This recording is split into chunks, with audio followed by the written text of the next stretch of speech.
Father God, we just thank you for this day, for this time. Thank you for being here with us. You said that in all of our getting, we should gain understanding. And so, God, I just thank you that today we have an opportunity to not just hear information, but understand.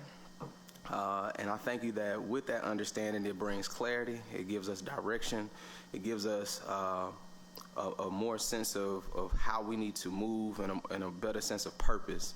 And so I just thank you that on today that we're able to, again, get information, get understanding, gain clarity, and move better and forward as a city. In Jesus' name we pray. Amen.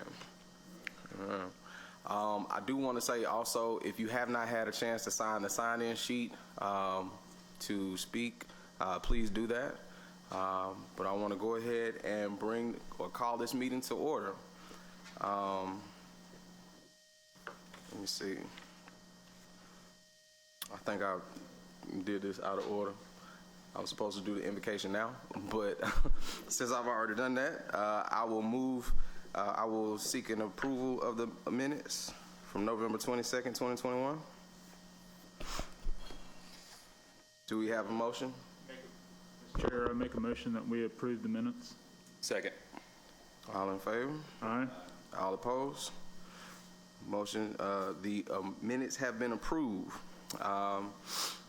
So I know that today we have a presentation from the Birmingham Public Library, which I'm extremely excited about because I know that this is a topic that everybody is, definitely interested in and want to learn more about, so that we as a city, we as communities, neighborhoods know exactly how we need to position ourselves and help our libraries and just take advantage of the great things that they offer. So wanted to go ahead and give the opportunity to the Birmingham Public Library Board to come up and give us a presentation today, if you all would.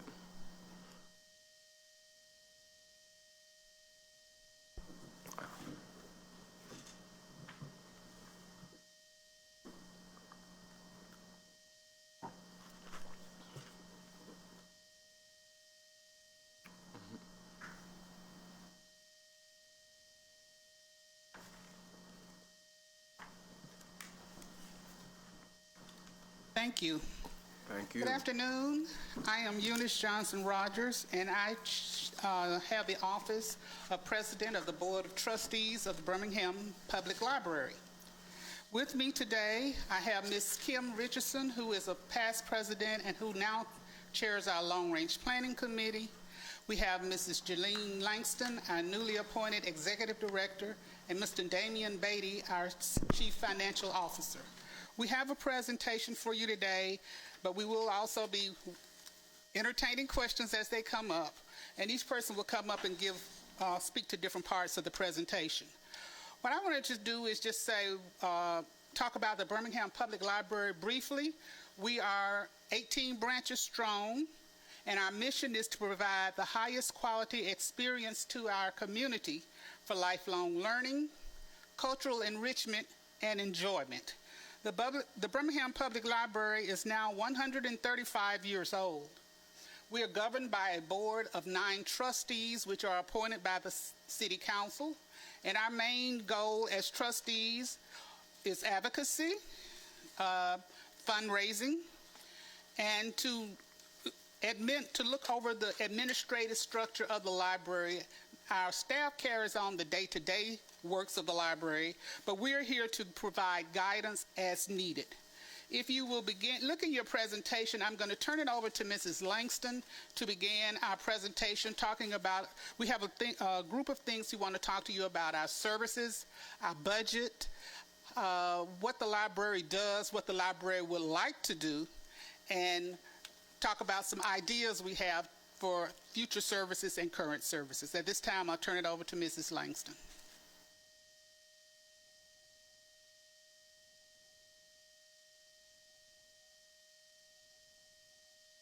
Thank you, Mrs. Rogers. Again, I am Janine Langston, and as of Saturday, I am serving as the Executive Director of the Birmingham Public Library. Very excited for that opportunity, and thank you for the opportunity today. I've been with the Birmingham Public Library for over 35 years. I have moved up through the ranks. I started as a branch manager, a children's librarian, a regional manager, coordinator, deputy director, and for the last year I've served as interim executive director. So I'd like to call your attention to your packet. On the left-hand side, we have provided the last published annual report, which will give you a brief overview of services, activities, things that took place during the 2019-2020 year. We are, again, from July to June. Our new report will be out in February. That's when we are deemed to put that out. But I'd like to call your attention to the first page on your right, the brightly colored one. It says Birmingham Public Library Transforming Lives Through. And when I tell the story of the Birmingham Public Library, please know we are not a short story. It's hard to tell the story of the Birmingham Public Library in just a few pages. We are a very, very lengthy novel with many chapters, many subtitles, because we are so active and have lots of things going on in the community. The first three items you see on the left, community, technology, and education, those are straight from our strategic plan. We just adopted and extended our strategic plan into 2024. But you can see how we make and transform lives through what we do with the community, through meeting room spaces. We are polling sites. We have 6 locations that are polling sites. You can see the things we've done with partnerships, the variety of programs we do. We are also on the cutting edge of technology. Many of our people, patrons and citizens visit the library to have access to public computers, free Wi-Fi, hotspots, laptops, and of course through education. We have classes for patrons of all ages. And citizen services. I'm not sure if everyone is aware that we offer citizen services. You can visit the library. You can apply for your passport. The library is a passport acceptance agency. You can have your passport photo taken at the Central Library. You can have notary services. It's exciting to see people dressed up going to get married, and they stop by the library to have their papers notarized. We also register people to vote at the library. So those are just a few, as well as faxing. A lot of us think faxing is antiquated, but many of our citizens rely on faxing services, printing, copying, scanning, and those are all citizen services that we provide at all of our locations. Also, we have spread it out to workforce development, who we have partnered with, the career fairs we host. Our youth services, we're very proud. As a former children's librarian, I love what we do for our children and the activities that we have. Adult services and STEM. I don't know if you visited the Central Library, but on the second floor we have a Create 205 lab where you can go. There's a green screen, a recording and sound studio, 3D printing, Arduino, robotics, coding, and we teach all of that not only in the library but in classrooms, Birmingham City classrooms. We do that as well, and through intercession programs at Birmingham City Schools. Our Archives and Southern History Department is world renowned. People from all over the world come by to visit, to research. I get emails almost weekly from someone around the world asking for information that I forward down to our experts in Southern history and the Archives Department. We are the City of Birmingham's archives. We are the official record keepers. We also support Birmingham City Schools in a variety of activities. I've just listed a few there, but for over 20 years, we've been doing the License to Read and Wildcard program, where we encourage students to get library cards. Just this past year, we have partnered with the Birmingham City Schools for the SORA portion of that, and that means that Birmingham City Schools students can use their student ID to access our online downloadable ebooks and audiobooks for their summer and school reading list. And they don't have to visit the library to do that. They can do that all online just using their school ID. Benefit for the Birmingham City School students. And of course, you see our list of signature programs.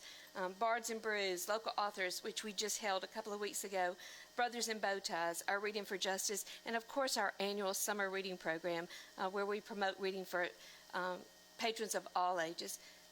Again, this is just a snapshot of the many things the Birmingham Public Library has to offer and what we do on a daily basis. On your second sheet, the round one, I just wanted to share with you information about how the Birmingham Public Library is structured.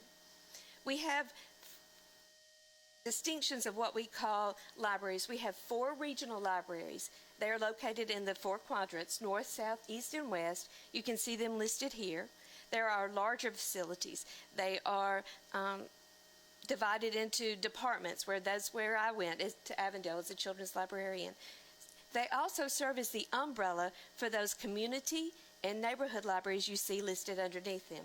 So when we talk about the libraries and how they're structured, you can see that each library has a support system. They have a larger facility that helps them. They serve as their storytellers that come out and do programs, but they're there, and people work and travel around to work at different libraries as staffing is needed. But I think it's important to understand the north, south, east, west, how we're divided. The largers are regionals, the next size is community, and the smaller libraries are our neighborhood libraries. And so that kind of gives you an overview of how we are set up in the Birmingham Public Library. And of course, in the middle is our central library, which is our hub. That's where our support services, our system-wide services go out. The last thing I'd like to share with you is, what does library materials include? We talk about the library materials budget, and people are like, what does that mean? It is not just books. It is books and magazines, downloadable ebooks and audiobooks, streaming services. You can stream a movie from the Birmingham Public Library with your library card. Newspapers and databases, which are so critical now, as well as music and DVDs. And that just gives you a snapshot of what it means when you see library materials in our budget. And that concludes. Do you have any questions for me? Or can I explain anything about the library? I did just want to congratulate you on stepping into this role and look forward to your leadership. Thank you. Thank you. Thank you for this opportunity today. And now I believe Damian Beatty or Ms. Richardson's going to come up. So thank you.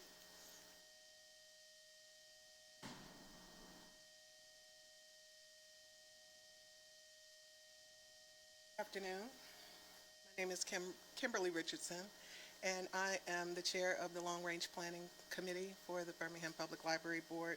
And I want to thank you again for taking this time to, as you said, have a conversation so we can have a better understanding of what's currently occurring with our public library system. I think this whole conversation needs to be framed within the context of no one wants to see libraries close. Like, we realize how important all of our branches are to our community, and we also understand that the critical role that libraries play in the 21st century of not just being a place to check out books, but basically community centers, like places where children go for safety, places where people can go to fill out job applications, places where people can go to access internet. So many programs and projects and services and collaborations that happen within our libraries that are so essential to our community. And so, but I think this whole thing needs to be framed by budget. And it always comes down to dollars.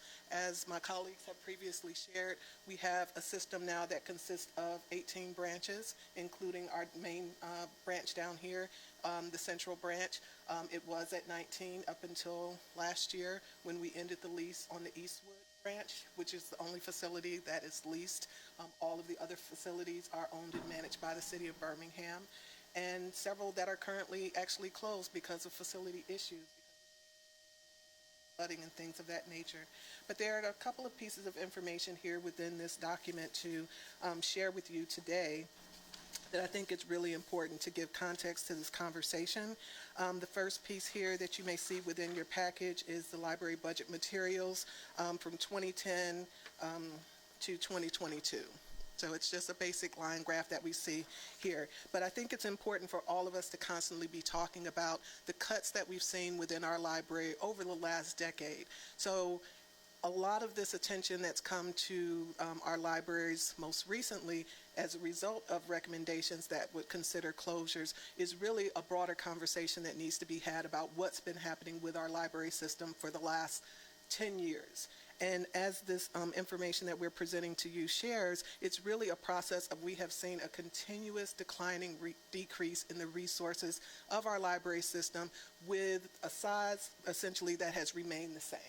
So we can see from this chart that in 2010, we had over $1.4 million just for library materials. And again, that's not supplies and things like that. That's subscription, that's databases, that's books, that's all of the things that we use to drive the programs. That now that budget is about a third of that. That stands at $547,000 in 2022. So from 1.48 million to 547,000, including a cut that we saw last year that reduced our materials budget to $47,000 for 18 branches. And so that's just one piece of the conversation. You'll also see another chart here that I think is really critical, this blue line graph that's really critical to this conversation, which shows for the same period of time from 2010 to 2022, we've seen our total operating budget decline from 17.1 million to 13.2 million. Again, operating essentially the same number of branches. So the question then becomes, when you've cut to the level that you almost can't find any more cuts, then where do you go? What kind of opportunities do you have to find, or solutions do you have to find to say, how can we provide the best level of service?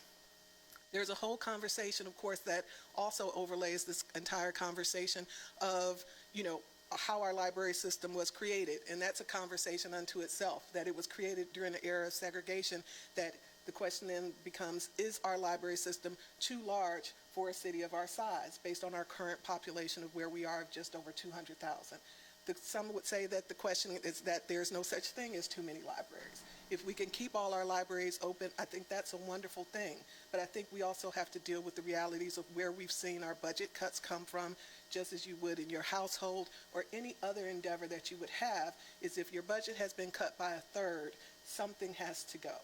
And again, we don't want to see these closures. We want to make our position crystal clear, but we'd like to work collaboratively with you to determine how we can keep our library system not just open and operating, but also operating at a standard and at a level that's reflective of what we want our libraries to represent in this city. And that sort of takes me to the third piece of this conversation, where you ask for information about sort of the cost per branch. And this is with ideal staffing. Right? So this breaks out the central branch, the 4 regional branches, which are our larger branches, Avondale, 5 Points West, Springville, and North Birmingham that we talked about earlier, the community locations and the neighborhood locations. And of course, our concern is that when you see this, the first thing someone asks is, well, if we're talking about keeping 4 additional libraries open, let's just look at the cost of what it takes to run a neighborhood library, multiply that times 4, give you that much more money, and that solves the problem. But it's not that simple of a solution. It really is a situation where we have been sort of propping our library system up, patching things together, placing Band-Aids on things, rotating staff from one branch to another, just not having adequate levels of staffing. And so the information that you will see in this budget is, if we want to run the kind of library system that we say we want to run and the services that we say we would like to provide, this is how it gets done, with the proper levels of staffing, not just in a sort of limping along type scenario, but in a scenario that provides all of the staffing that needs to be to run a first-class library system. I don't want to go on too long in terms of just presenting, because again, we do want this to be sort of a back and forth and engaging conversation. Again, we have Mr. Beatty here, who's our CFO, who would be glad to speak to any of the specific numbers or any other questions that you have. We did have a couple of the questions that you posed to us about ideas and things that we see for the future in terms of strategic planning. Again, we just renewed our strategic plan.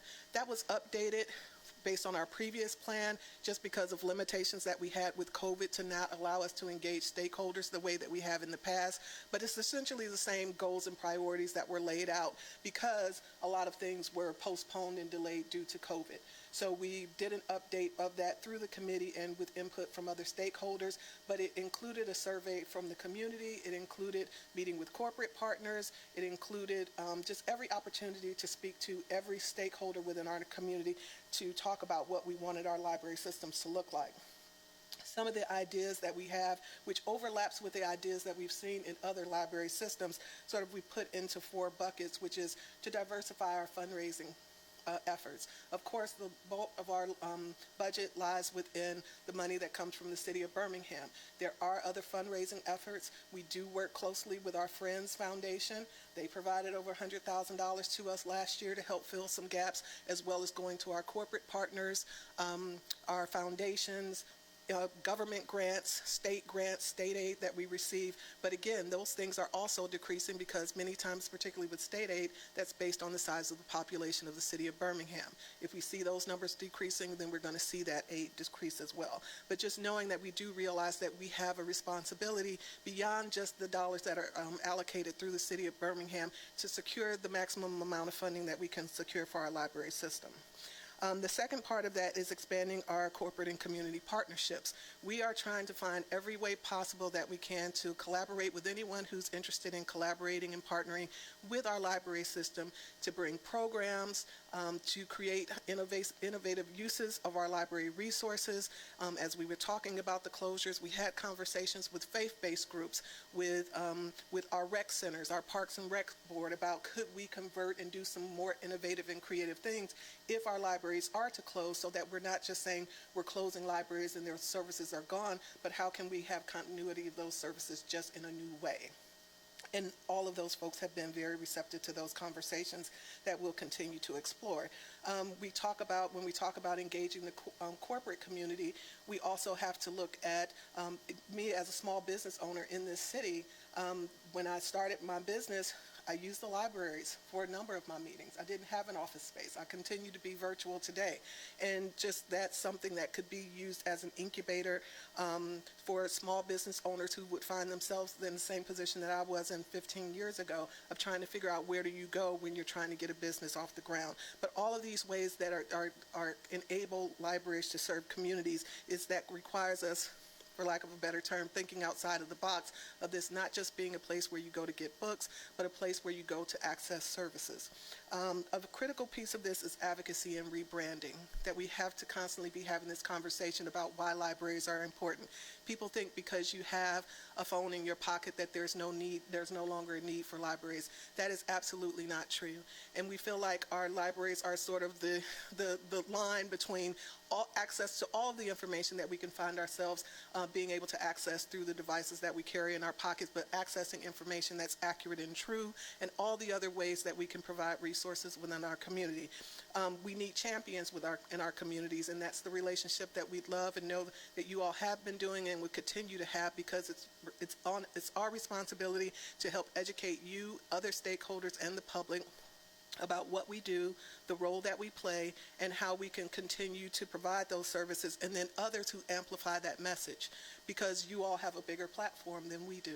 And so by all working together to be able to talk about, if libraries are important to our community, then let's put that in our budgeting priorities so that it reflects that our libraries are important to our communities, because again, we can't continue to do the same on a third less money. And then finally, the issues around facilities management. As I'm sure all of you know, and hopefully the public is aware, we've had ongoing and continuing issues that also continue to divert attention. Several of our branches are already closed because of management issues, physical issues with the properties, in relation to flooding and other issues. So just, again, having to being able to have this conversation in a context of what do we want our library systems to look like, not just what props our systems up. And we understand that we have lots of competing priorities, but we also want to make sure that libraries continues to be at the top of that list as something that's critical for the future of our city. And so I'll stop there. Glad to answer any questions or have anyone else from our team come up to talk to you and answer any specific questions that you have. Thank you. Well, first of all, I just want to say thank you to each and every one of you for coming up and, really sharing some very vital information with us. Definitely want to say congratulations to you on your new position, and look forward to the great things that you're going to do. I will say, just to kind of start off, I'm glad that, everybody is having an opportunity to hear all of the different services that are offered and provided by the library. Because I think sometimes, we can just be one-dimensional in thinking that our libraries are just here to provide books, not realizing that you can literally go and get a passport in our libraries, get things notarized. I tell the story all the time, when I was just kind of doing some research and learning about the library, I learned about the digital archive that you all have. And it's so cool because they actually have high school yearbooks on there. I don't know if y'all knew this, but they got high school yearbooks on there. And I actually found my mom, like when she was a senior in high school at Inslee on this digital archive. And to know that, we have a genealogy program where you can go and literally search your lineage, that is something to take advantage of. Like, we should not just let this resource sit here and we don't take advantage of it. And so I appreciate you all sharing with us, all of this information. One of the things that, I want to be able to do, and I'm sure my colleagues share this same sentiment, is use this education committee as an opportunity and as a platform to create awareness amongst our community so that we all understand what part we play in assisting in certain areas or taking advantage of opportunities and resources. And so I heard you saying that, that there's a rebranding process. There's conversation around rebranding, which I think is definitely needed. I believe that, if Facebook has identified that they need to change their name and how they operate and function and how people interface with them, then our libraries are no different. So I'm glad that, that's a part of the conversation. You made mention of community champions and, community members just championing the cause of the library.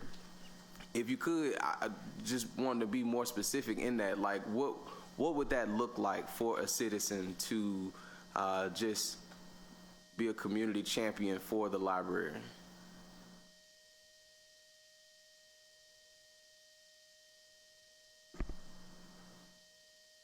Glad you asked that question. I think that consists of a number of things at all levels and with all stakeholders in our communities.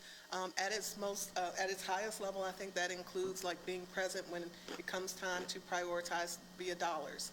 You all have budget hearings. You have opportunities to hear from your communities in terms of what the community members consider to be a priority for their community. And so when we have a chance to sort of set our priorities through how we allocate our dollars, being able to say libraries are important and that we don't want to see the cuts.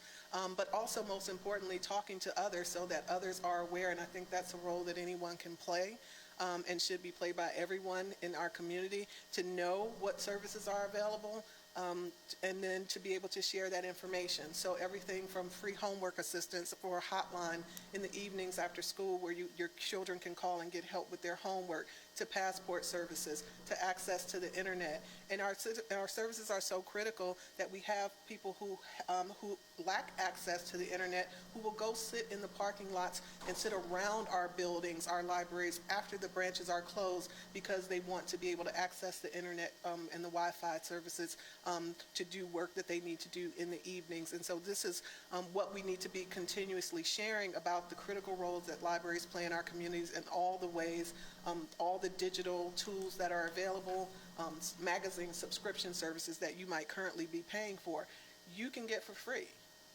Oftentimes, using your app, using your library card. There's an app, I don't know if that's been mentioned, that can be downloaded on your phone to tap into searching for books. So I think when it comes to championing, it's not just advocating just in terms of budget, but just talking about the services, because I think, again, in that rebranding is folks being aware of what libraries do, the role that we play, the way that we open our doors to all of our students and children in our communities as a safe haven, which is so critically important, particularly right now.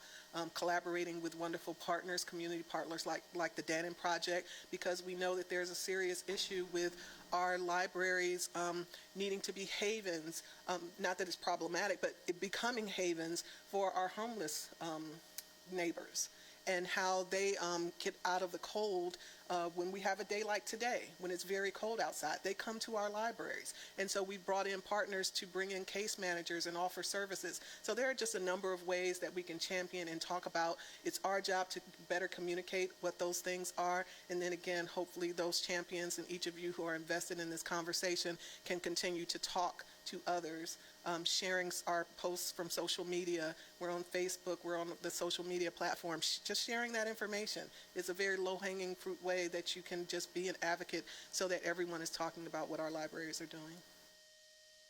Thank you. And I'll, transition it over to my colleagues if y'all have any questions. Go ahead. Yeah, thank you. I don't know who best can speak to this, but I'm aware of some of the branch locations that are closed, but could you someone please list those for us and talk about, after listing the specific locations that are currently not open, speak to some of the facilities maintenance issues and why those locations aren't open. Thank you. We have the Inslee Branch Library has been closed since mid-June. When the tropical storm Claudette came through, that library completely flooded. We had over a foot of water in that library. So we had to move quickly to salvage what we could out of that facility. So we have gone in and pulled those materials, anything that could be salvaged electronically as well as books. We lost probably over 3,000 books that were destroyed in that event. But since then, we have not been able to reopen that library because of the flooding in that facility. And is that flooding, has that been a chronic issue, or was it a one-off situation? We have come close to where Inslee sits. It sits low, and we have flooding all around it. In my 30-plus years, that's the first time I remember it ever completely flooding. I remember it getting to the door and having to bring sandbags in at both Inslee and East Inslee to prevent water from coming in the doors. But again, this happened over the weekend and was discovered on Tuesday morning when we went to open the library for services. And so we moved very quickly because by the time we could start moving things out, the air, everything was really pretty toxic. So we needed to get out of that facility.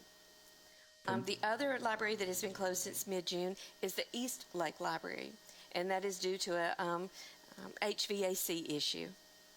So that library does not have air conditioning at the present, and so to open that library when we have cool weather doesn't make sense. That depending on the weather, we can open or not open. So that library has been closed since June, and that staff is currently working out of the Woodlawn Library and is trying to reach that community between Eastlake and Woodlawn. So that library is closed. The Powderly Library has been closed for about a month now. They had a leak in their geothermal, and so the water had to be cut off. That part has been ordered, and we're hoping that repairs will be made in that facility within the month. So those are the three facilities that are currently closed. And we have several facilities that are operating on a part-time basis, and that is the East Inslee Library and the North Avondale Library, and it's simply a staffing issue. Lack of staff to be able to operate those facilities full-time. So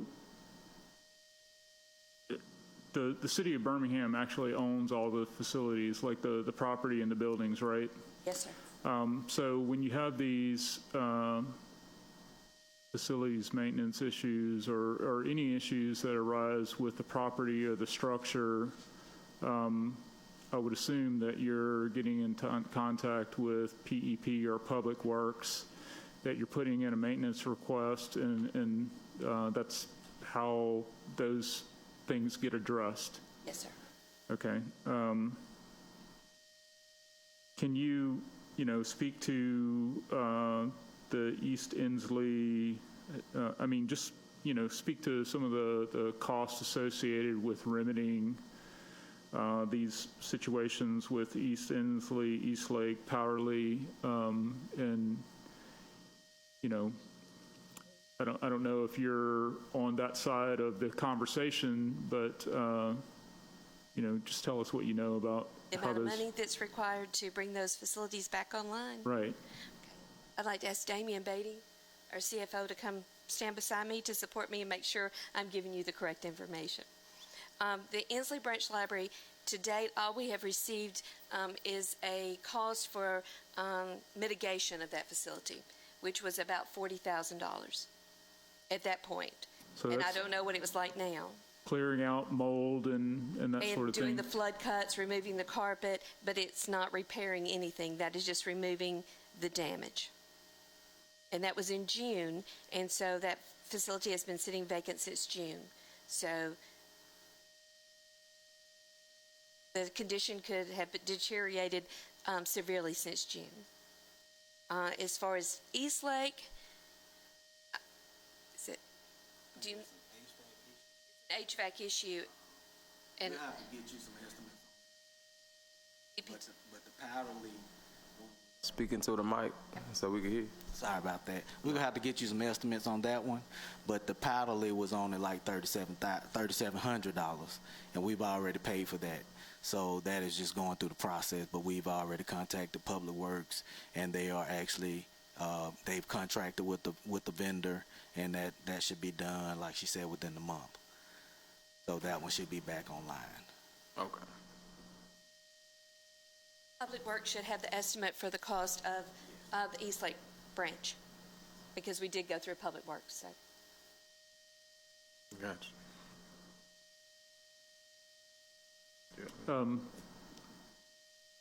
That's all for now. Let Councilor Woods have a shot. Thank you, Mr. Chair. What was I got Ensley and Powderly. What was the third library? Lake. East Lake is closed. Powderly should be back online very quickly. As we've stated, they're working on that process. The part has been ordered. We've identified that, so that's moving forward. We do not have a time on Ensley or East Lake. Okay. And you said you had libraries on part-time status partly because of staffing? Yes, sir. And that was East Ensley, And North Avondale. North Avondale. And those regional libraries that I said serve as umbrellas, they're going out there 2 days a week to provide services. The staff from those locations. I got you. We talked about some kind of data, I guess, as it relates to the library materials budget over the last, 12 years. And do you guys track any kind of correlation as far as visits, kind of in conjunction with, those years and things like that, and kind of seeing, where your busier libraries are and kind of relation to all those other factors? I can certainly provide that for you. I do have a few of those statistics available. Of course, the last 2 years, statistics don't mean a whole lot because of where we are. And one thing we did find when our budget was reduced so severely in 2020 was that people stopped coming to the library or calling because we didn't have new materials. And so that's what we got, lots of complaints. You don't have anything new. Well, we didn't, and our databases were cut because of the budget cuts. But people are slowly coming back. We are, please, if nobody hears anything else, the libraries are open. And we want people to visit us. We're open 24/7 online, and we're open physically. Our physical doors are open. But I certainly can provide that with you and take a look at those same 10 years with library visits and provide that for you as well, and circulation figures. Okay. Are y'all still operating under any kind of COVID-related restrictions or anything? We're following the city protocol as far as masks are required in our facilities, and of course hand sanitizer and things are well aware around the library. And we do have some of our public spaces with seating staggered around, but We are doing some in-person programming as well. Okay. Yeah, I know, like I said, pandemic knocked us off because I know I was probably at Springville Road probably at least once every other week. They had a lot of programming specifically like senior or like toddlers and things like that. So I would come out there pretty regular. So The seniors are back in place because they needed community, and they demanded that they come back to the library quickly. So our seniors are back in libraries doing programs, attending special events. They need that community that the library provides for them. okay, yeah, I was getting ready to learn how to play bridge, and so we got caught there. But yeah, I do just want to encourage and I appreciate Councilor Moore for kind of putting this on because we definitely need to have a better line of communication going on. We would prefer to have some heads up on some things and just kind of be able to have some of those conversations before things kind of get too far gone, I guess. And so appreciate you really opening up this line of communication. I want to encourage y'all to feel free to reach out to us if there are some concerns and things like that coming up, because like I said, we do want to be able to be in a position to have the information to help you, and so appreciate that. But thank you, Councilor. No problem at all. And just wanted to ask also, number one, do y'all still offer cane food? Is that something that y'all still do? No? No more cane food? Cane food? Yeah, okay, y'all still? Yeah. Okay. At Springville Road? Yeah. So, yeah, the self-defense using the cane? Right. Okay. Still, just curious. Got some folks that had asked. So one of the cool things that I've been able to see online that I think would, be really good. I don't know if this is something that, the library can do or not, but mobile libraries, right? Finding ways to really engage our communities and go to where they are. I think that, in the past we've had the, if we build it, they will come kind of mindset. But I think that, in this age of convenience, and technology, being able to, provide a different type of experience and access point is something to, really be thought about. Is that something that you all have looked into, or? Yes, we're actually in the process. We had a bus that was donated. It's a Max Transit bus. So in our partnership with Max, they donated a bus.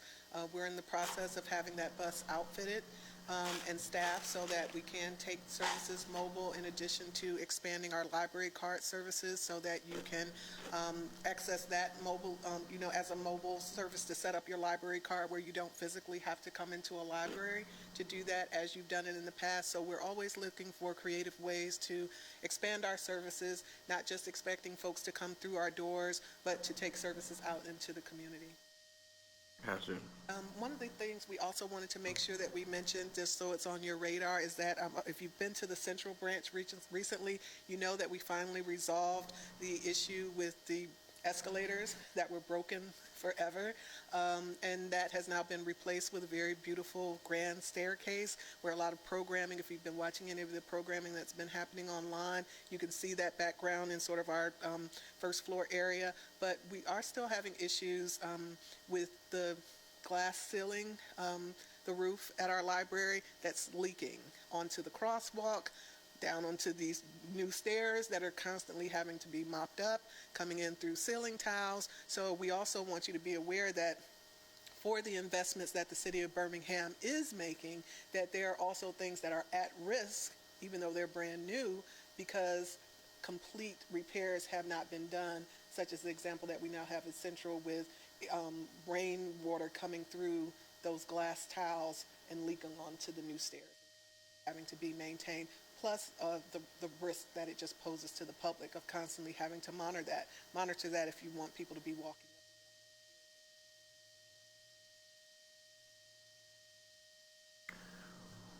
Well, thank you so much again for all of the information. I don't know if my colleagues have any other questions that they would like to ask.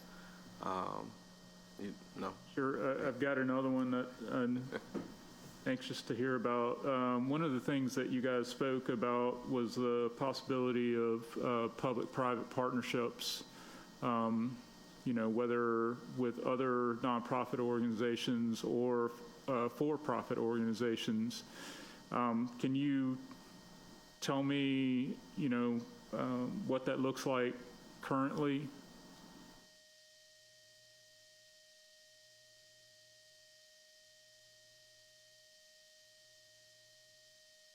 We're accomplishing that in a couple of different ways.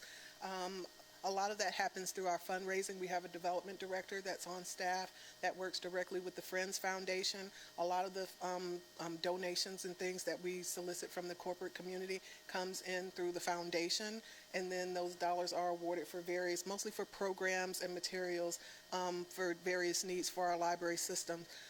We have constant conversations, like the Alabama Power Foundation for several years now has funded our summer learning program to focus on literacy, which is particularly important with the school closings and all the time that children had to be out of school during the pandemic. All of that was still continued and taken online virtually to continue to try to provide a resource. It's a business owner on the west side of town.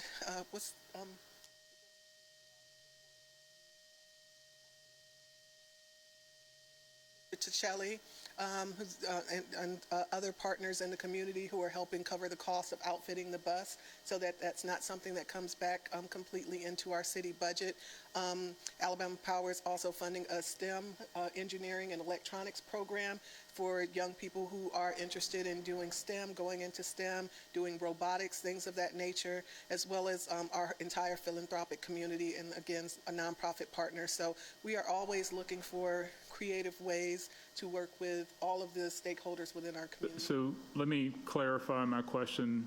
Are you guys leasing any space and/or having any, providing coursework or otherwise that is a revenue stream for the library system?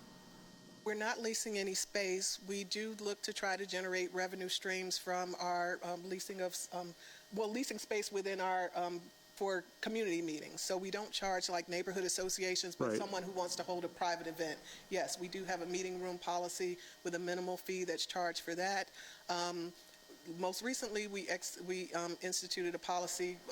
We were never able to keep our library fines for late. That's now been waived. But even previously, for library fines that were paid, that did not come back into the library's budget. That came back into the city's coffers and then was reallocated through the budgeting process. So that was a revenue stream that we had that we weren't able to keep. The business services that Ms. Langston referred to earlier, faxes, printing, things like that. People are able to come in and pay a minimal fee for copies that they otherwise might not be able to find in their community. So we're always looking at ways to do earned revenue strategies that generate some funds for the library, but also is considerate of the limited resources and things that members of our community may have, so that we're not charging too high of a fee to be able to accommodate those requests. Okay.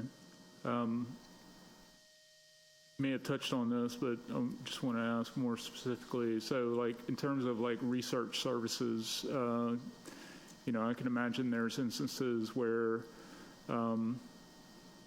businesses or other stakeholders, need like a temporary person that's going to help them, research background on an issue, be a subject matter expert on a particular issue. Is there any circumstances in which, those services are sort of hired out? Not that I'm aware of. No, that's sort of been a service that's available to anyone who comes through the doors and requests, mainly through our archives. And I do want to give a special shout out to our archives department. I mean, it's probably one of the most used areas of our library. Folks coming in to do research on books, genealogy, government documents, all has been provided through the expertise of our librarians that make themselves available to anyone who requests that assistance free of charge. Okay. Thank you.